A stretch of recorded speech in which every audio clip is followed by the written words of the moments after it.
Pat, thanks for joining us. We're inside Giesa Field. We're just 6 months away from Cougar football, our first home game of 2024. Before we talk about what's ahead, I want to take a look back at the last 6 months. A lot has happened. It's been kind of a roller coaster for WSU Athletics. You and President Kirk Scholes are really navigating uncharted territory. Where would you say the current state is of Cougar athletics right now? Well, I would start that college athletics is a roller coaster, to use your analogy, for everybody involved. So whether you're at the highest resource schools or at Washington State, Eastern Washington, University of Idaho, Gonzaga, we are in a state of uncertainty and volatility as courts continue to rule against college athletics, as we continue to go down this road, and there's more court cases coming up. I mean, it's, we're in a window where the legal system is actually defining what our model is going to look like. So, when we look back on what happened the last, it's not even a few months, the last couple of years with the Pac-12, it really is a reminder that change is constant in college athletics. We believe as we're probably headed into really the most combustible time of change in the history of college athletics, that ironically what happened to Oregon State and Washington State may position us correctly, because it gives us time and some resources that we can have some certainty on what we want to look like, and then whatever the model is, we can opt into that model at whatever point that is. Take us back to August, when the dominoes really started to fall, when the majority of the departing schools left. What was happening behind the curtain? Tell us what was happening behind the scenes for Washington State. Well, as we did our analysis prior to this, I mean, President Schultz and I knew the stakes were always going to be highest for Washington State and Oregon State, because we were two schools that needed the Pac-12 to continue and thrive. You also recognize that the way college athletics was shifting, that TV dollars are motivating schools on where they go from a conference standpoint, and unfortunately for all of us, and unfortunately for the entire West Coast, the Pac-12 essentially went away as we knew it. So, I mean, they're really, the whole thing, I'd argue, was behind the scenes, and it gets to a point, and I've been very public about it. I mean, it's a great example of, terrible leadership, failed vision, inability for universities to hold sacred something like a conference and work together, and but it's a byproduct of where we're at in 2023 back then, or 2024 and beyond in college athletics. Was the goal to rebuild the Pac-12 back in August or now, or was the goal to find a new conference home for WSU? The goal has always been to do what's best for Washington State. And in this environment, we believe the best thing for Washington State is to position us where all options are available, and we're available for all options. So where we sit today, as the calendar year turned, as we sit in a beautiful Pullman day here in February, it's the same. We are comforted in the fact that we have options.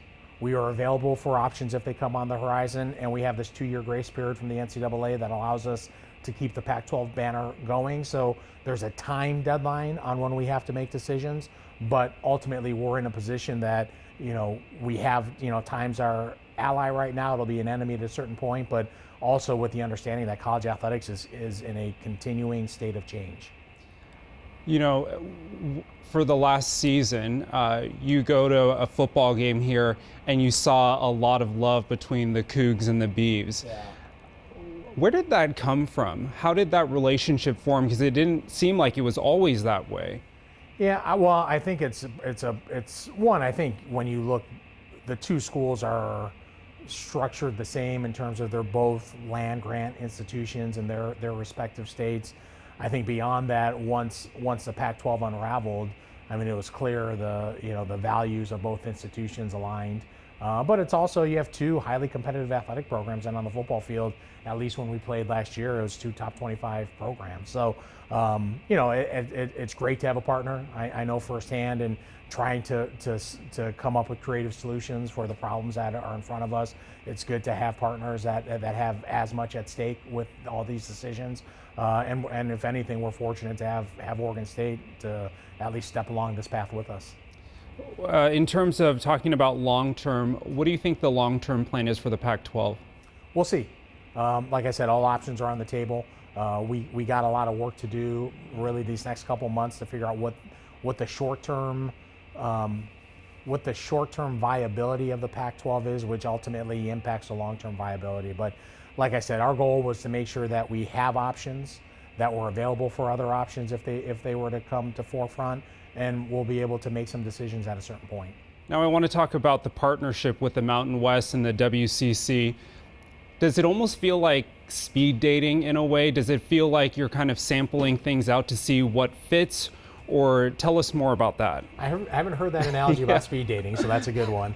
Although we know them pretty well, so it wouldn't be a first date by any stretch of the imagination. I think there's a couple things when you look at the agreements we made with both the Mountain West and the WCC. One, a need. Scheduling football games is problematic. They're scheduled 5 to 10 years in advance. So from a football standpoint, we'll go into next year with a unique schedule. We'll technically have 1 conference game and 11 non-conference games. So that's the unique thing about the football schedule, but it fills a need from a football standpoint, but it allows us to engage in dialogue as we try to figure out, are there any long-term possibilities with the Mountain West, and we'll figure that out. WCC, there was a need as well. Thankfully, that they wanted, they are looking at this as an opportunity as well. I think we all are, knowing that college athletics, especially at this level, is going to change. What has happened with football has impacted all these other sports. Regionality is something that's important. There's no functional need to travel some of your sports multiple time zones, for a conference game. So recognizing that, I think everyone is kind of taking a macro look at, all right, let's see how we can come up with a working relationship. The model's going to continue to change and evolve around us, and if we can come up with some pretty good solutions, at least we know they're out there. A lot of changes in the schedule for football next year, but one noticeable change is Apple Cup will be played a lot earlier. The internet trolls seem to be upset about the whole situation. What are you hearing from the alumni and fan base about the Apple Cup? Did they want to continue the tradition? Well, I start with our student athletes first, and to be a part of a sacred rivalry is important. And not every school, there is only a small fraction of schools when you look at the totality of college athletics, Division 1, 2, and 3, that are in a century-old rivalry with 2 very different alumni bases, 2 very different universities that share the same state. So when you talk to our current student athletes, they want to play on the biggest stages. They want to play again. They want to, the ratings for last year's rivalry game, I think were probably top 10 with all rivalry games in college football. So that the nation recognizes this is one of those classic rivalries. Our student athletes want to and deserve to play on the biggest stages. When you talk to former football players that played for Washington State, I have yet to meet one that says that wasn't adamant that we have to play them. Because that opportunity every year with 2 very different athletic departments, 2 that are funded very differently, that recruit very differently, that for us to go toe to toe, it's what happened in basketball, with our men's team just winning their last weekend. There's something unique and special to be a part of it, and we understand. I tell everyone, everybody's right.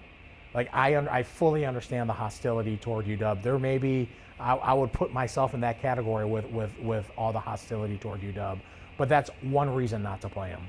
There's a dozen reasons to play them. We owe it to our student athletes. And, the Seattle thing was a compromise. The game should be in Pullman next year. It was a non-starter for us to go to Montlake because they had the reasons why I didn't want to come here. And, we're very clear if the Seahawks and Chuck Arnold, their president, didn't come to the table and come to work for solutions, I don't think this happened. So, we're in it. We're a part of this rivalry, and, our goal is to beat them, no different than what just happened with basketball last weekend in Montlake. Season ticket renewals recently opened up. What interest are you seeing right now? I can gauge, where I'm gauging everything is on past behavior. And this past year, we're up in football ticket revenue, men's basketball ticket revenue, women's basketball ticket revenue, volleyball ticket revenue, baseball's tracking steadily forward. So, I think we're looking at this as, I know it's different and it's going to be a change, but man, Cougs love supporting Cougs. and Cougs understand there's a bigger picture here going on. So I think we're cautiously optimistic just because we've had back-to-back years of increases with all of our ticket sales, and Cougs understand like there's something, game day is something different here in Pullman, and it's what separates Washington State from other schools. There's something that pulls alums to this campus. There's something that pulls this crowd together on a game day, and there's an emotional connection with this campus and with that football program that Cougs fully understand and aware that can only happen inside the stadium, not on a TV set. And speaking of revenue, I know what you can say is limited about the settlement, but in terms of the settlement, is there enough to sustain WSU while we rebuild and join a conference or rebuild the conference? I think those are all TBD as we work toward the completion of that settlement. So it's hard for me to forecast what's coming down the corner because there's still some things that probably need to unveil themselves. But my hope is there is, but we'll see when we actually get to a signed agreement. WSU recently announced a tuition increase. Is there any relation to what's going on with athletics? I think it's probably more relation to what's going on with the rising cost of higher education around this country. Yeah. And then let's talk about Jalen Watson. Okay, so Jalen Watson, WSU Coug, now playing in his second Super Bowl in a row with the Chiefs. Yeah. Tell us about Jalen and how proud you are. One of the great stories in college football. I mean, and it's been well documented, from where he started out of high school, the game was taken away from him from a little bit, was actually working in a fast food restaurant, and then found his way to Pullman. And it's a credit to Coach Dickert and his staff as they figured out a way to connect with the young man and put him in a position where he got drafted. And fortunate for him, he got drafted by a team that had Pat Mahomes on it, and that gets you to the Super Bowl. But he's played incredibly well. He's got a high ceiling ahead of him, and everyone here in Pullman, we pull for Cougs. So it's been a nice couple weeks. We watched Gardner Minshew make the Pro Bowl. We'll watch Jalen play in the Super Bowl. I mean, these are all fun parts of being Washington State. Yeah, I meant to bring up Gardner. And then, Pat, I just want to ask you, what would you say to the fan base right now, to the alumni, the students right now, who maybe might feel uneasy about what's ahead for Cougar athletics? I think for some, it's just, unknown.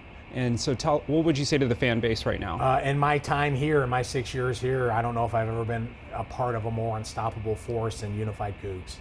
So because when Cougs are unified, I've literally watched there's nothing that we can't accomplish. So the road ahead of us isn't paved by any stretch of imagination, but that's never stopped Washington State to trying to create its own trail. So we're moving forward. We will be stronger as we're unified.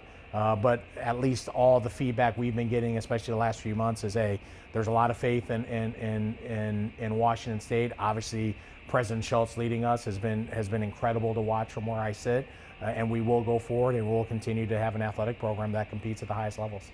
Okay. Anything else you want to say? Go Cougs.